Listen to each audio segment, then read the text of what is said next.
Hello, hi, hello everybody. We started live sooner than I thought we would, so thank you for joining me. I'm just trying to make the video go bigger so I can see it, and thank you so much for being here. It's saying it's live, but I can't actually see it. Oh, here we are. So thank you for joining me.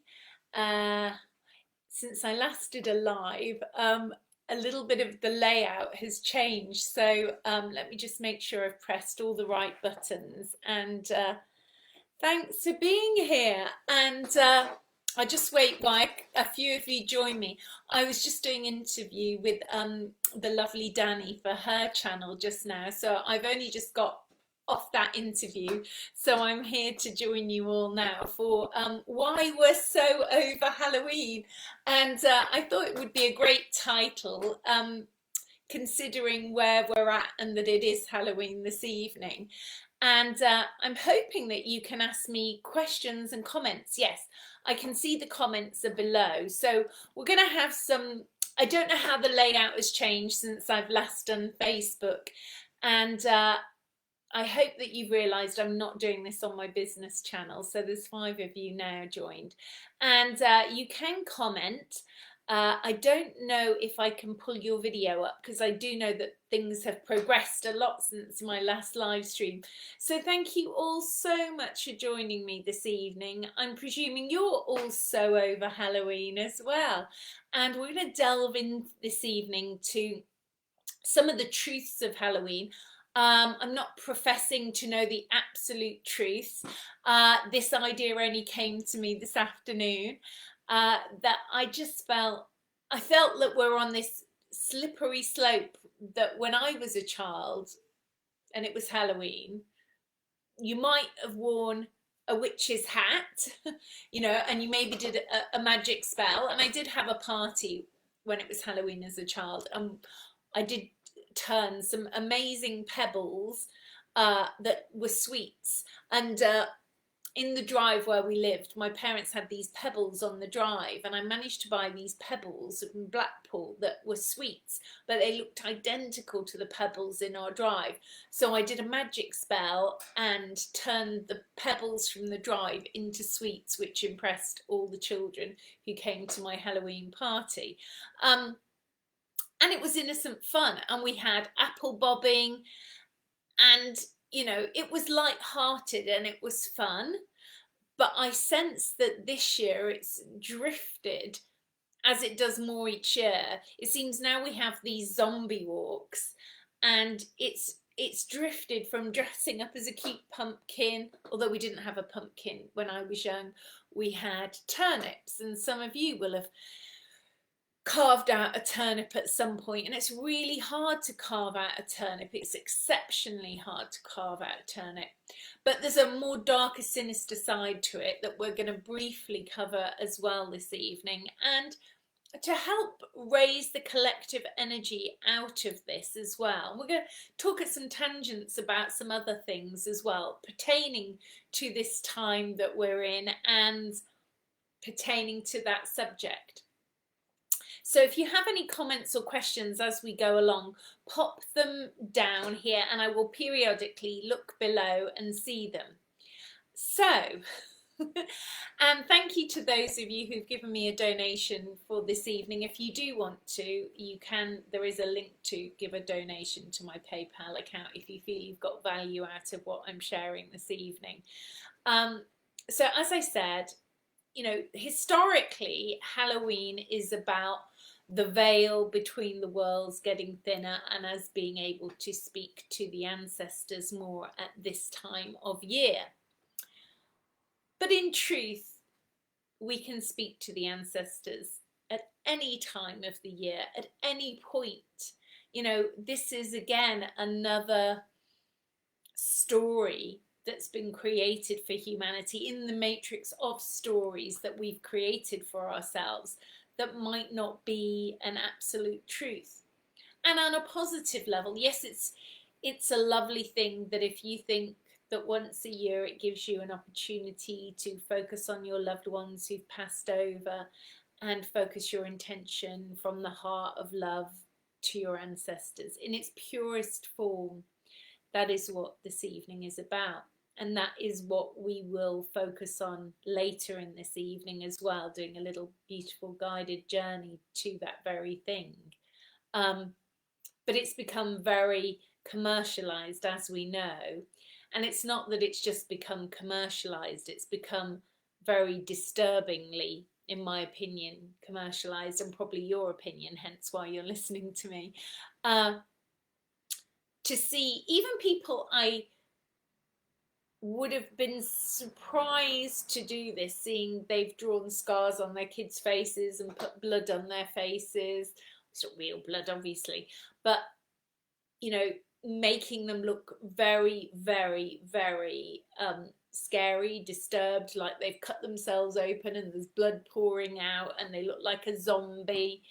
They're wearing ripped clothes, and to me, we have lost our way, you know. That's not loving, it's not from the heart. I don't know what we're really teaching our children. You know, what are we trying to teach our children about Halloween? You know, what are you trying to do when you've dressed yourself up to look like a zombie or a ghoul or something from the underworld? And today I just saw an article after I decided to do this event that said after Halloween, 40% of children for a few weeks after Halloween have more nightmares than they've ever had.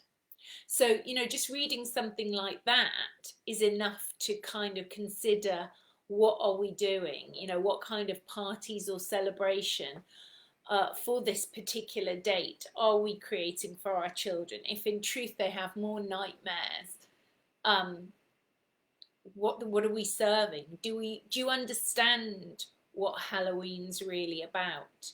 Do you understand that the ruling people make sacrifices of children at these times of year? That's what Halloween is truly about. It's about the ritualistic abuse of children. I think most people don't realise where the legacy of Halloween comes from and the origin of why that is. I don't profess to know all about it on a deeper level, but I do know that in their calendar of celebrating things, this is a very significant sacrificial period of a few days. It's not just one day, it's a period of a few days. So is that really something that we wish to support anymore? Is it really something that we want to commercialize and glorify? It's a question we have to ask ourselves. And Elaine has just written a little comment. Let's see what she's put. I wish my mum would come through in a dream. I have never connected with Halloween, but if the veil is thin, then it's a good thing. Well, you know, again, question this, Elaine. Why would today the veil be any thinner than any other day? Why? Why would it be any thinner? Sorry, I'm going to have to get a glass of water. I will be back with you. 1 second.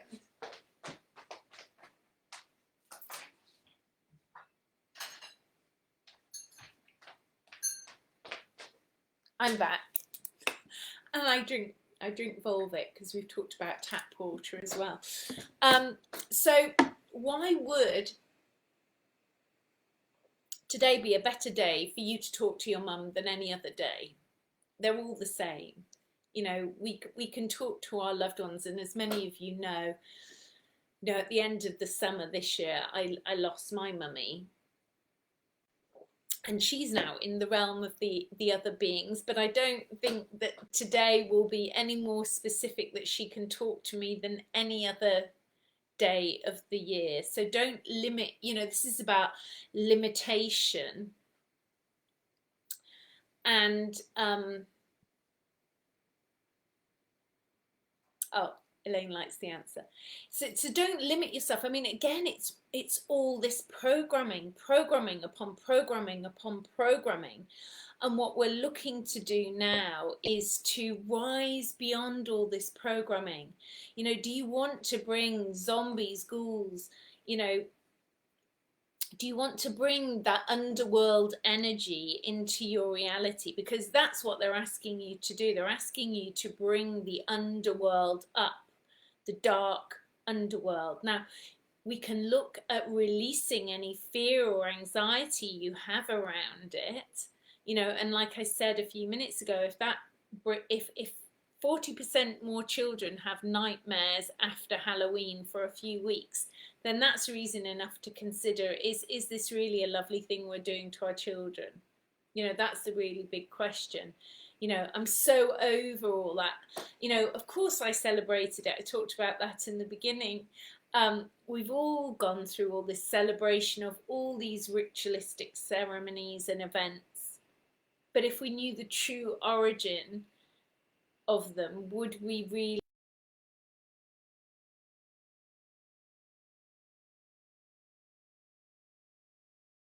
into doing, and the over commercialization of them as well?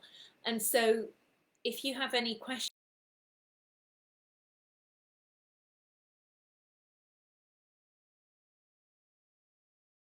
that if you were going to use this evening for anything, use it to heal your ancestral timeline. Use it to, you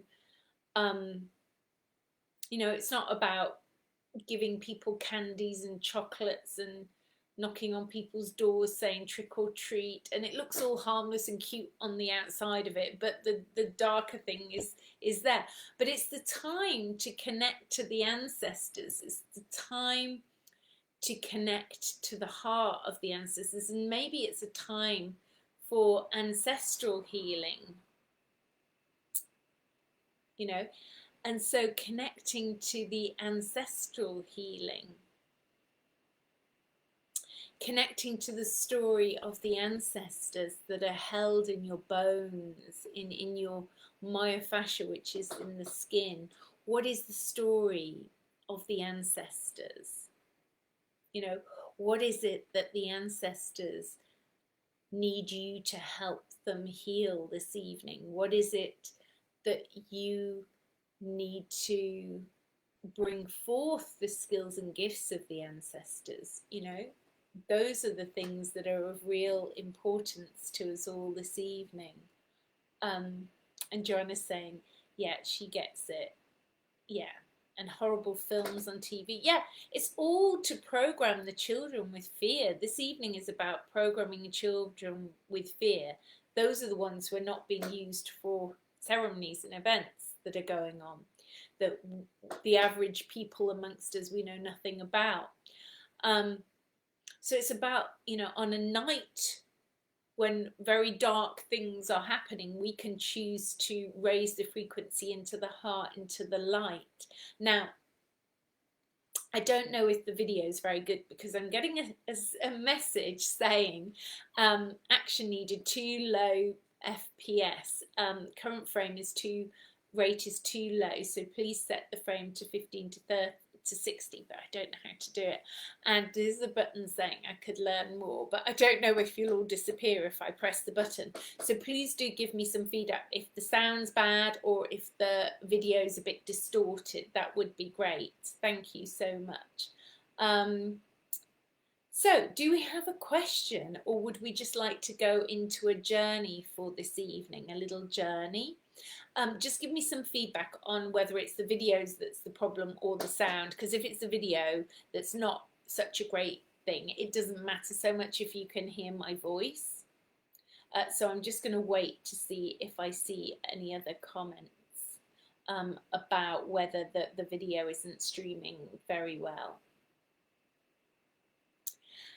And you can ask me questions, anything you want to ask. I often say that in these events, please ask me anything you want, because it's super important that we heal these ancestral. We do the right thing from the heart, and we'll use this evening for that, and we'll use it to create love on the planet right now, more love and ancestral healing love into those timelines. So let's see. I communicate, oh, Karen's saying, I communicate with my ancestors, my dad who passed 5 years ago, and my dog who passed away end of August. Oh, sorry about your doggy. I do the hallucination. I do not like the bloody scary stuff though. I never thought of the kids and the evil that comes from it. We'll have to rethink it. Your video stops off and on the picture's a little fuzzy. Does the sound go? Does the sound go, or is it just the video? Is it the video? I will press this button, but please bear with me. I hope I don't disappear. I'm just going to see if it's going to help. It might not. It might not help me load it. We'll see. Anyway, hold on. Let me see 1 second, just while I look for this. I think it's too complicated for me. I think it's too complicated for me to do it now, because I can't remember what it said for me to do. So I'm going to come back to all of you, and hopefully, there we go. I couldn't work it out, so we'll just stay with that. If it pops up again, I will try to do it, but I will carry on talking at the same time. Anna said it freezes, but does it affect? Hi Anna, hi Elaine, hi everybody. The stream keeps cutting out and it is pixelated. When you say the stream cuts out, does the sound get affected? Is it the sound being affected?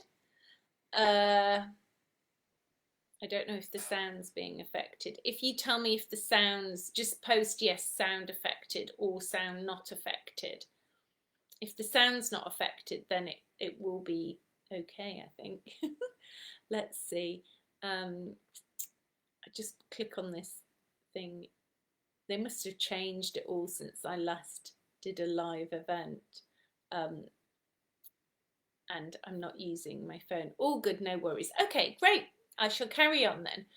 So bear with me. Apologies that it's not quite as amazing as it could be all the time, but as long as it doesn't cut out, that's great. So we'll just do a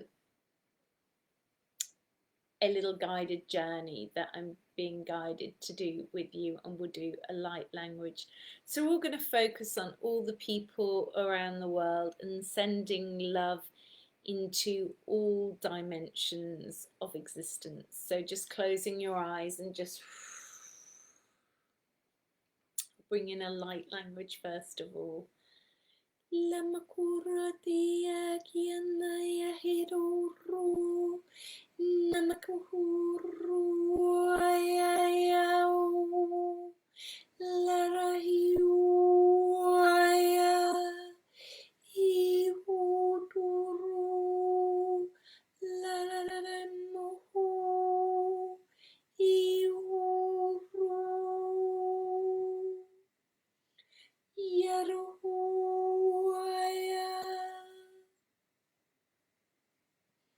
And breathing out.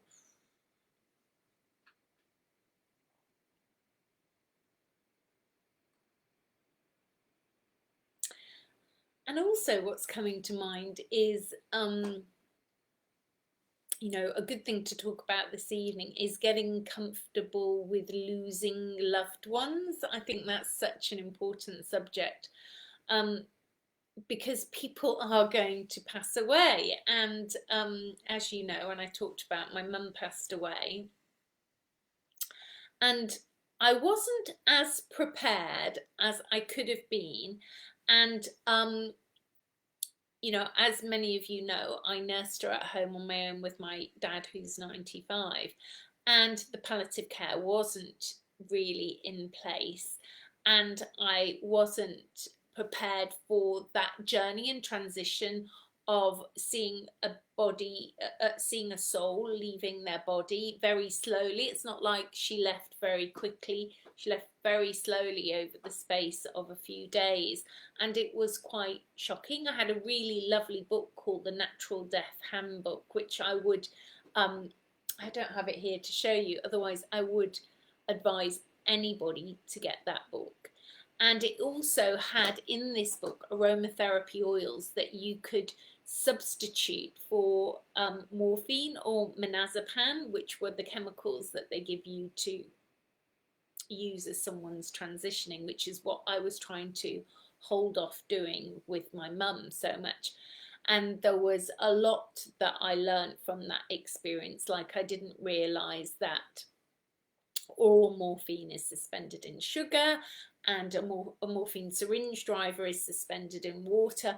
But also, reading the Natural Death Handbook, which I was doing, I was able to substitute frankincense for, I think it was morphine. Frankincense was morphine. And there were other oils like lemon oil, bergamot, I rubbed in her stomach to help with ancestral memories, is what it said. And so there's lots of things that you could do to assist the process. And I was playing beautiful music and aware of so many other things that are so important, and massaging the oils and hands of people. So there's a lot we need to learn about death and transitioning naturally, not in a hospital setting, or even if you are helping a loved one who's in a hospital setting, the things that you can do, you know, like flower remedies, things you can give them that will help them on their journey into another realm of being. And it isn't always the nicest transition in the UK, because we still do something called, we don't call it, I don't think we call it the Liverpool Care Pathway, I think we just don't call it anything, but it basically is the same thing. And it's not particularly very pleasant. And I think as a loved one watching somebody going through that process, it's very shocking, because I don't think we really understand the process of dying and the process of the person leaving their body until you've gone through it with someone you love. And because you're emotionally involved, it's even more challenging when you're emotionally involved and you're the family. And you know, we do have people, thankfully, I wished I had been able to find somebody who lived nearby who was a death doula, which is like a death midwife who helps that person transition. But I used my intuition, and I think I did a very good job in everything that I did, but it was very, very shocking. And because there wasn't the support that should have been in place, it was physically very demanding, as in, you know, 24 hours a day, you know, every day it's a process helping that person, because they can't necessarily stand up or anything at the end. So, you know, this evening is about preparing us for the inevitable. And, you know, the inevitable thing is that people are going to leave their physical bodies, you know, whether you choose it to be sooner or later, and the shock of that. And so it's the preparation of that, and also the process. There's another great other book called The Good Funeral Guide, which is really good at preparing you for your choices, because the other thing people don't realize is I did involve a funeral director, but you don't have to involve a funeral director. When my cousin died, my other cousin organised the whole thing themselves, and they didn't use a funeral director, and it wasn't a natural burial they went to. They were buried in you know, oh, it must have been cremated, because we had the thing at the crematorium. I'm trying to remember now. But they organised it all themselves now. So a lot of people go to natural burial sites and they're buried, but they don't necessarily have a gravestone. And also the other thing is that people don't know about crematoriums. And I researched this a few years before anybody died, because I knew as an only child that I would be having to deal with my parents' transition and leaving of the planet, and I wanted to not be in stress when I researched this. So I researched it with this book called The Good Funeral Guide. And what a lot of people don't know is that you can see the body going into the actual burner, and that's called the charging of the body. So that's something you can ask to happen with a loved one if you want to see them, if they're being cremated and you want to see them go into the actual burner that they go into. It's called the charging of the body, and you do have to ask permission to see that. I think it's certain religions like to see them, but you could ask to see them just because of your spiritual belief or something that you felt it was a very final process to go through. And there is a lot to organise, and there's still, you know, things I'm having to deal with that I haven't finished, which is wrapping up someone's affairs and their life and everything. So bearing all that in mind, so we'll do, if nobody has any questions linked to everything I've just talked about now. You're all being really good, you're not asking any questions. I love questions though. Please ask questions if there's anything you'd like to know. Eleanor's saying the sound's not affected for her. Maybe, I don't know, it just maybe depends where you live, whether it's buffering or not or whatever. So does anybody have any questions about what we've covered, or anything they'd like me to cover in doing a little guided journey now, and another little light language as well? And you know, thinking about the stories of your ancestors, of your relatives, do you know the truth? Do you know the truth of your ancestors?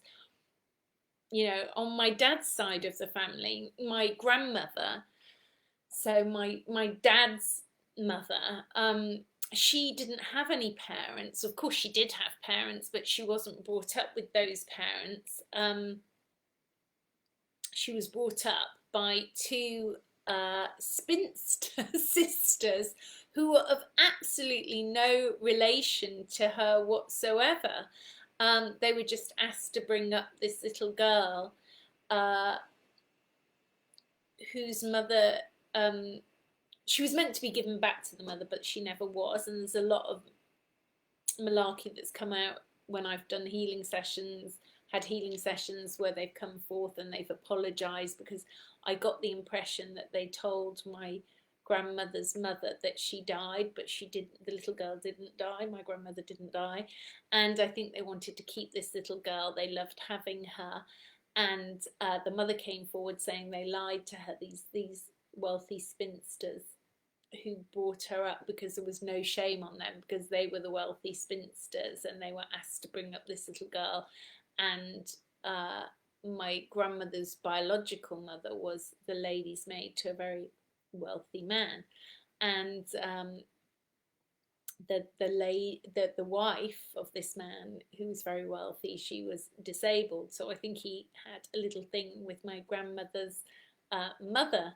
And my grandmother said he used to come and visit her in a horse and cart. My grandmother was 97 when she died, when I was 18 years of age. So my grandmother was born at the end of the 1800s. And he used to come and visit her, and she remembers him visiting her. And then I think she got to be about 5, and the impression I get is he probably died as well. And then he didn't visit her, and she never went back to the mother either. So, you know, thinking about these ancestors, it's very important that their stories are heard, and there is compassion and love for their stories, and compassion for what happened to them and what their lives must have been like because of the stories that happened to them. And then we, you know, through emotional and inner journey work, can go into the stories of the ancestors, and we don't have to repeat the pattern of the ancestors.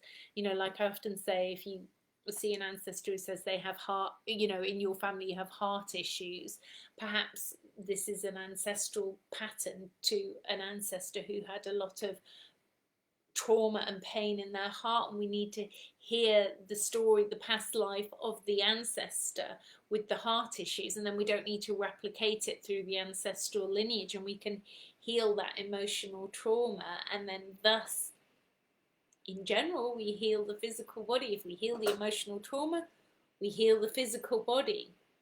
So, you know, how many of our ancestors have suffered in any horrific abuse and Halloween or events that have happened? So just considering all these things, and we're rising beyond all this, we're bringing in love and compassion and understanding and neutralizing all this by discussing it this evening. So we'll do a little journey now. I'm just going to check if anyone's added any comments. I don't think anybody has. I can't see a comment, but thank you all for joining me. So just make yourselves comfortable. I'm going to do a little guided journey now. So just breathing in, closing your eyes, just feeling comfortable, just breathing in, breathing out. And so now that your eyelids are closed, just feeling the whole of your body relaxing from the tip of your toes up into your calves, up into your thighs, up into your stomach, up into your chest, up into your shoulders, down into your arms, down into your hands, up into your neck, feeling any tension just dissolving away. Feel it flowing through your face, your jaw, your forehead, the crown of your head. Feeling any tension just dissolving away. Just feeling this sense of sighing a relief. Feeling the gratitude of your ancestral timeline. Just feel this immense gratitude of your ancestors, how they feel for you connecting, not just today, but any day in your heart is a special day to connect with the ancestral timeline. Just breathing in, breathing out.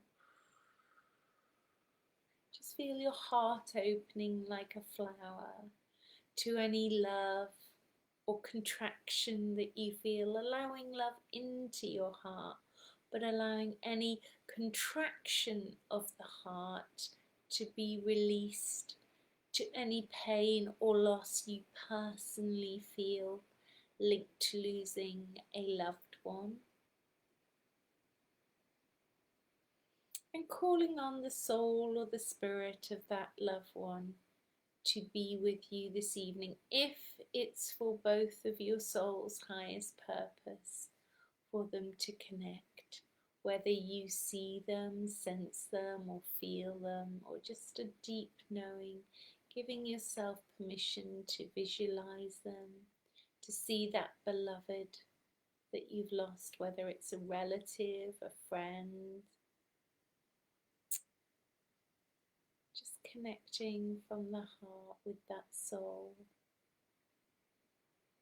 Or whether you're actually just connecting with a version of yourself, an ancestral version of yourself.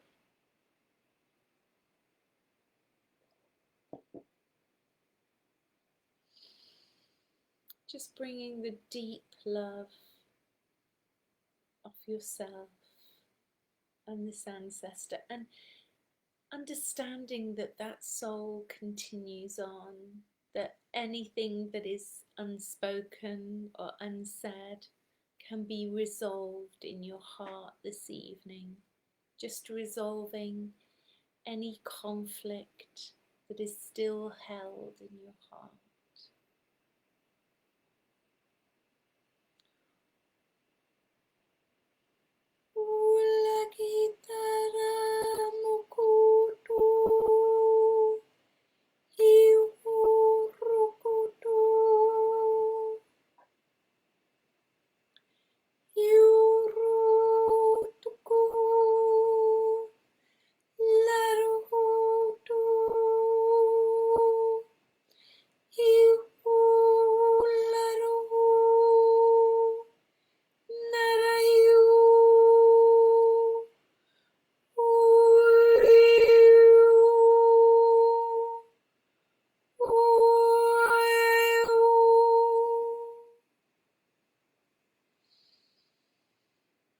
Just breathing in and breathing out.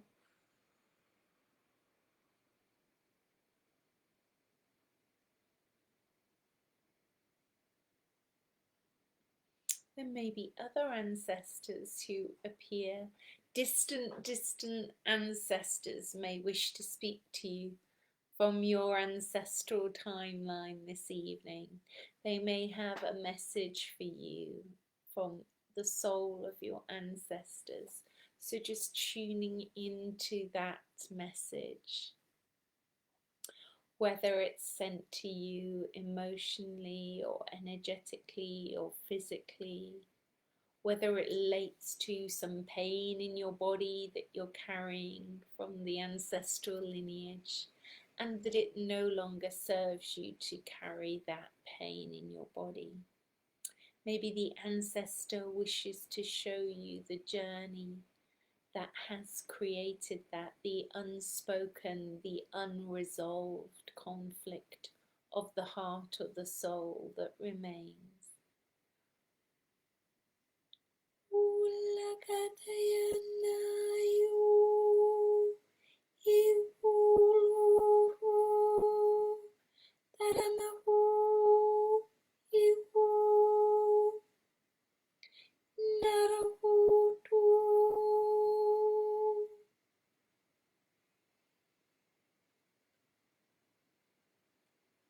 They speak to you through the veils of time and space with that message for your heart, for your soul.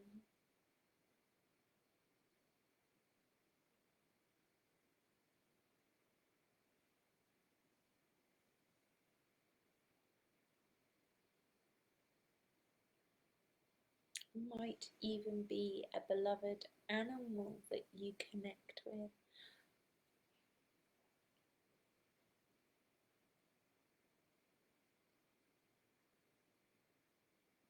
Allowing any trauma of their lives to be released, any conflict that remains in the matriarchal or patriarchal lines which you hold both lineages within you.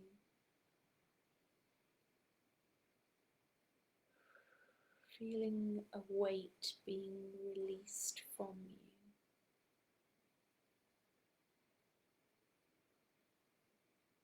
That you do not need to carry the afflictions of your ancestors.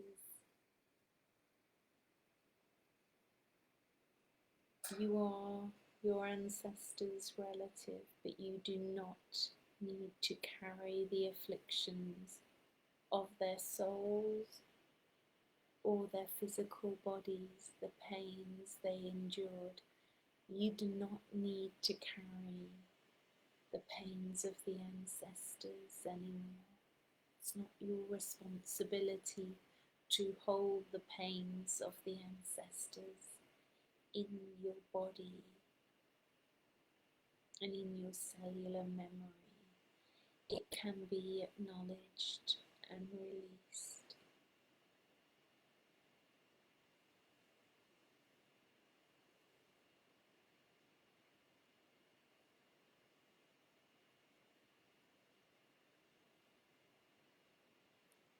Giving yourself time, breathing in, acknowledging this. See that part of your physical body opening up to release this.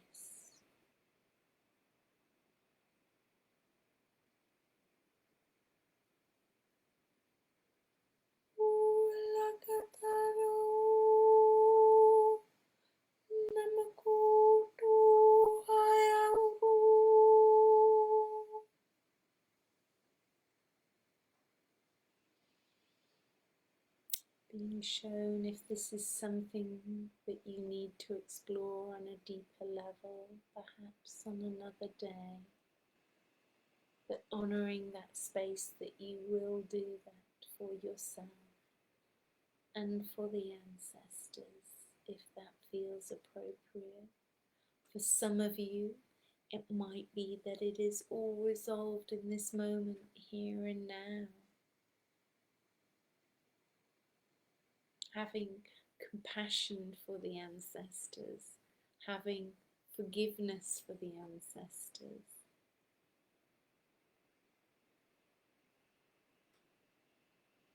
and in this moment now. Breathing a sigh of relief and seeing all the ancestors globally in gratitude to your souls for connecting and thinking about them today. If it's possible for you to visit their graves, perhaps that's something you should do in divine timing, if that's possible for you. It's a very symbolic, powerful thing to do. If not, just write the souls of your ancestors and perhaps a letter if that feels appropriate. And you can burn it in the fire. So just thanking your ancestors for any skills or gifts they wish to bestow upon you that may be of use to you. And bringing the joy and their love of you, because they love you deeply, because you are related.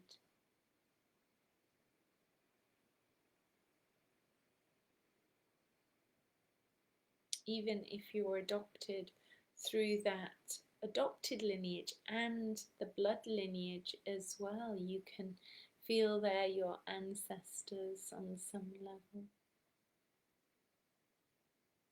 So just preparing for all the connection that we've had today, this evening. Feeling any fear being released, any pain or suffering that they've endured being released. And you're coming back into this physical dimension, back into this physical reality. And in your own time, grounding your feet back in the earth and opening your eyes and being back into this reality. And we'll bring in another light language to anchor in the dimensions of the heart of existence, to anchor in the timelines as well that we wish to work with, the ones of self-love, self-responsibility, self-empowerment, self-nurturing, self-healing, gifts that we've obviously forgotten.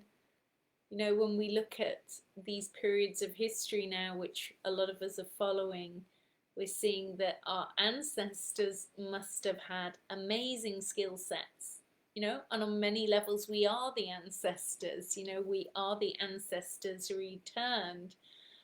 So we need to awaken that wisdom, those skills, those gifts that lay within us before the distortions of the timelines were put in place and manipulated to shut the DNA codes down.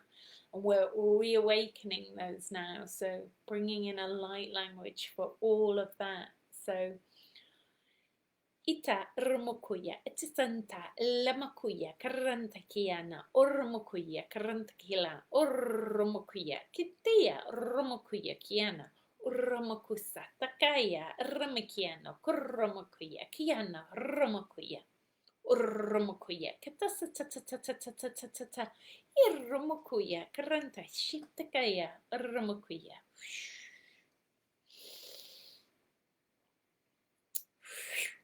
So, in your own time, if you wish to share any insight or anything that might help all of us as we've listened just now,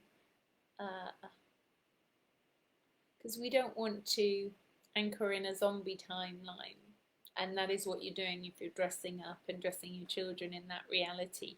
You're bringing in those lower dimensional entities and frequencies from the lower vibrational being, and that, you know, you don't need to be in fear. You know, we don't need to open those negative portals. We need to close those portals of timelines and bring in a more benevolent timeline of love. And that comes from you embodying joy, love, and peace and grace and being, even though you can see, you know, the things in the world that are not of love and are not of free will and are not of choice. You don't need to hold the anger in you.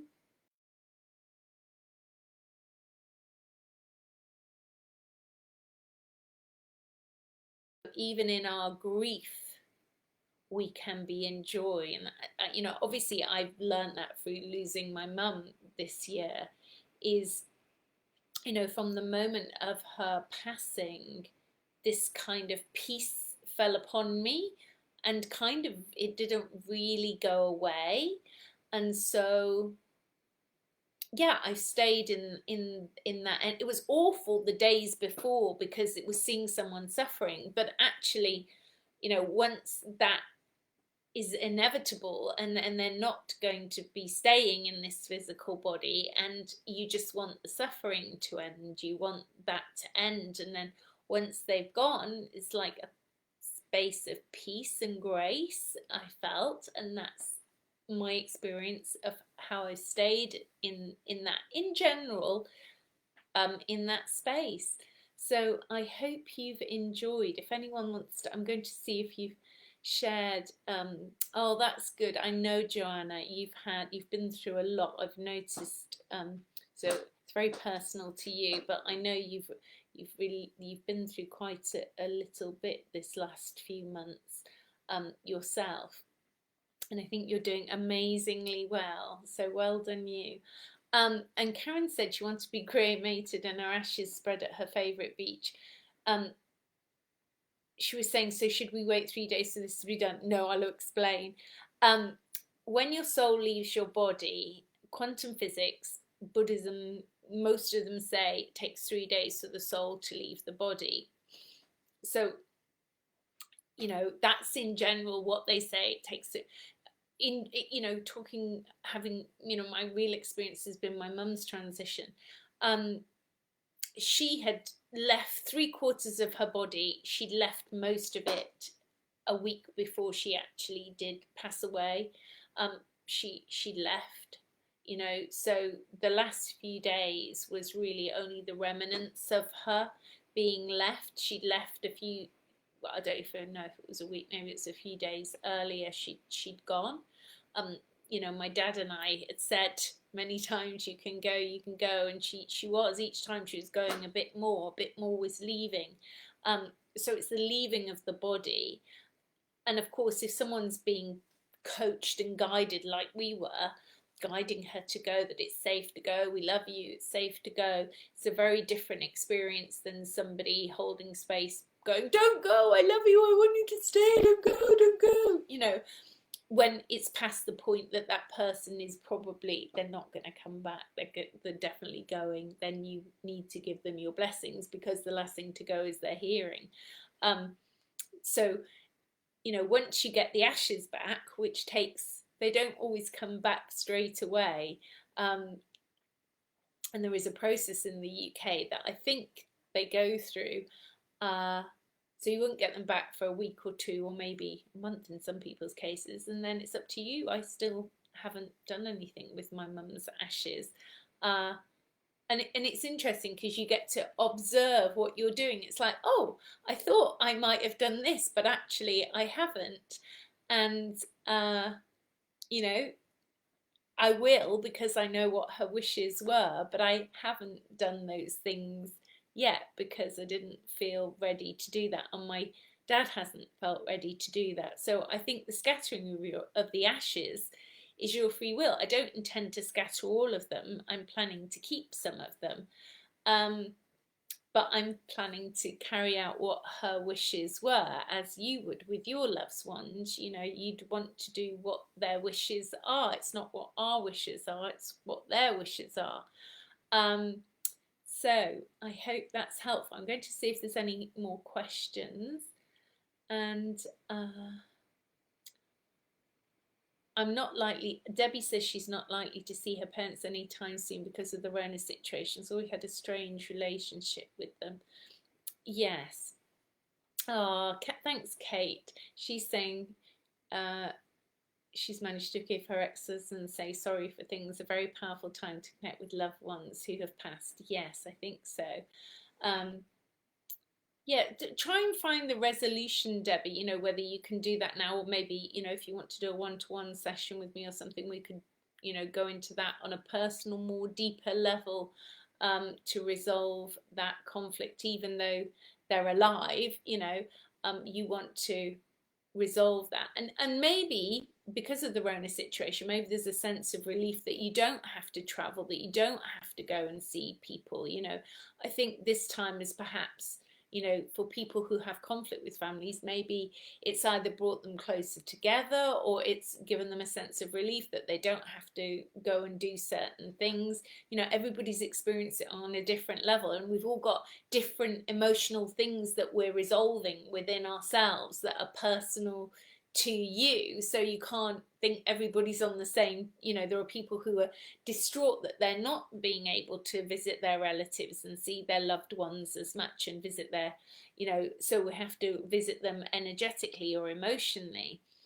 And, you know, perhaps there are people who, you know, their relatives are buried somewhere else in another country, and they're not going to be able to go and visit them. You know, that's happened. I know I was speaking to a relative during the first lockdown, and, you know, she said to me, oh, you know, the thing that I've struggled with the most, she said, is that I haven't been able to go to, you know, her husband's grave. And I said, well, you can go to the grave. It even says on the government's website you can go and visit graves. I mean, I've been visiting lots of graveyards in the lockdowns.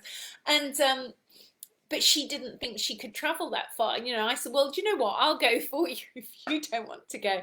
So, you know, every time I do go past that relative's grave, I take a picture of the grave and I send the picture to his wife, you know, and she loves it. She likes that. It's really nice when I'm going that way. I do that.